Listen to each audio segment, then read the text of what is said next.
और उसके बाद समझाने की कोशिश कर रहे थे। समस्तीपुर के अंदर और उसका 10 छात्र थे ऑल इंडिया स्टूडेंट फेडरेशन। नमस्कार, आप देख रहे कशिश न्यूज का डिजिटल प्लेटफॉर्म। मैं हूं राकेश।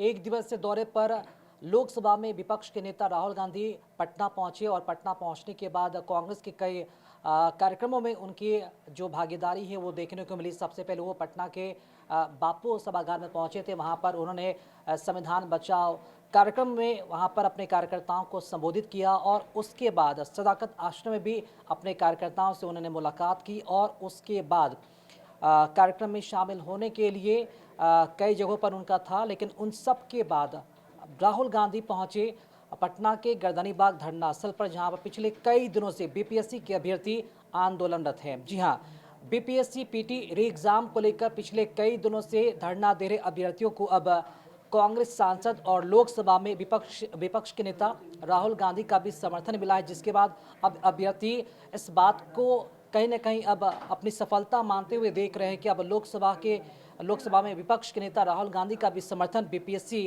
अभ्यर्थियों को मिलने लगा। क्योंकि इसके पहले भी हमने देखा था कि चाहे वो पूर्णिया सांसद पप्पू यादव हो या फिर उसके साथ साथ और भी कई बड़े नेता, चाहे वो प्रशांत किशोर, नेता प्रतिपक्ष टीएसपी यादव और भी कई बड़े नेताओं का समर्थन बीपीएससी अभ्यर्थियों को मिला और सबने एक आवाज में, एक सुर में बीपीएससी अभ्यर्थियों का समर्थन किया और कहा कि उनकी मांगे जायज़ हैं और वे सभी नेता बीपीएससी अभ्यर्थियों के समर्थन में खड़े हैं।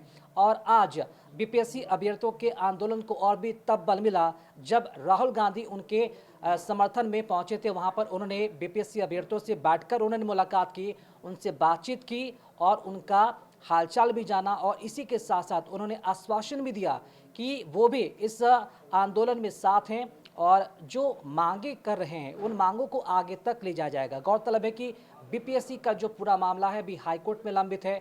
15 जनवरी को इस पूरे मामले की सुनवाई भी हुई थी, लेकिन फिलहाल अभी मामला लंबित है।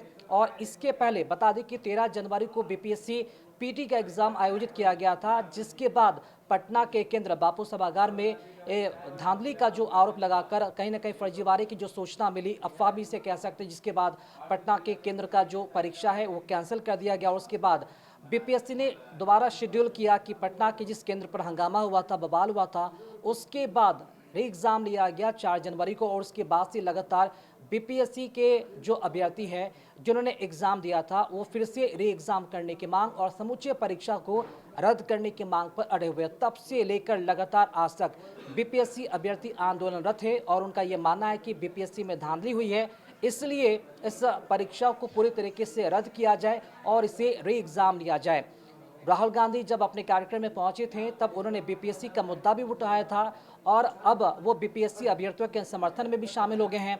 यानी कि ये पूरा का पूरा जो मामला है काफ़ी अब हाई प्रोफाइल हो गया, क्योंकि कई राजनीतिक दल जो है इस बीपीएससी अभ्यर्थियों के समर्थन में कूद पड़े हैं और अब न सिर्फ ये क्षेत्रीय आंदोलन बल्कि एक राष्ट्रीय आंदोलन बनता जा रहा है। अब देखना होगा कि तमाम नेताओं की जो समर्थन है वो तो बीपीएससी अभ्यर्थियों को मिल रहा है, तो क्या बीपीएससी अब आयोग जो है क्या अभ्यर्थियों के समक्ष झुकेगा, क्या इस मामले को और भी आगे बढ़ेगा, क्योंकि ये मामला भी हाईकोर्ट में लंबित है। तो दूसरी तरफ कई सारे जो राजनीतिक दल हैं इस पर अपनी सियासी रोटियां भी सेकते हुए नजर आ रहे हैं। ऐसे में अब देखना अहम होगा कि अभ्यर्थियों की जो आंदोलन है कितना रंग ला पाती है और क्या वाकई में अभ्यर्थी अपनी इस लड़ाई में कितने सफल हो पाते हैं, ये देखना दिलचस्प होगा। बहरहाल इन सब के बीच बीपीएससी अभ्यर्थियों का संघर्ष लगातार जारी है और उन सभी के बीच एक तस्वीर सामने आई है राहुल गांधी की, जो पटना के गर्दनीबाग पहुंचे, जहां पर उन्होंने धरना दे रहे अभ्यर्थियों से मुलाकात की और उन्होंने आश्वासन भी दिया है।